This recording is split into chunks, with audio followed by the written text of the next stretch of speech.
Qurbonlikka hech qachon qulog'i kesilgan qo'y so'ymanglar degan gaplarni sizlar ham eshitganmisizlar? Men juda ham ko'p eshitganman. Oldindan chunki biz qo'y boqamiz. Aytadi, qurbonlikka qulog'i kesilgan qo'y, qulog'ida bir nima tamg'asi bor qo'y so'yib bo'lmaydi degan gaplar. Menimcha hammamiz eshitganmiz. O'shaning sababi nima ekan? Biladiganlar kommentariyga yozib yuboringlar.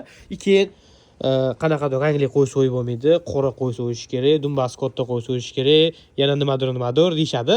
Men shaxsiy fikrimni aytmoqchiman, boy dadamdan so'rasam, qo'y sog'lom bo'lsa, birinchi o'chiritdi, bo'ldi. Shu qulog'idagi belgisi faqatgina bu dehqonlar, choponlar katta podob yurishganda o'sha payt belgi qilib kesib qo'yishadi, ya'ni qo'ylar aralashib ketmasligi uchun deb aytdilar. Keyin 6 oydan kattaroq qo'y dedilarmi, shunaqa.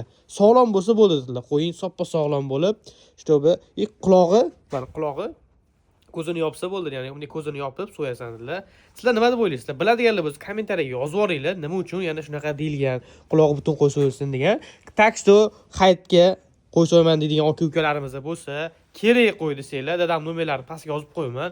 Bemalol aloqaga chiqasizlar, kelasizlar, tanlab olib ketaverasizlar bu yoqdan. Mana ichkarida ham bor bu yoqda. Mana bu yoqda ham bor, hozir qorong'i. O'tmadi, svet o'chiq, qarochi jigarlar. Bemalol kelasizlar, baraka qilasizlar, olib ketaverasizlar. Mana qo'ylar, hammasi yeb turgan, soppa-sog' mashga shuni yemini to'kadilar. Ko'rasizlar, qaysisi yoqsa, olib ketaverasizlar jigarlar.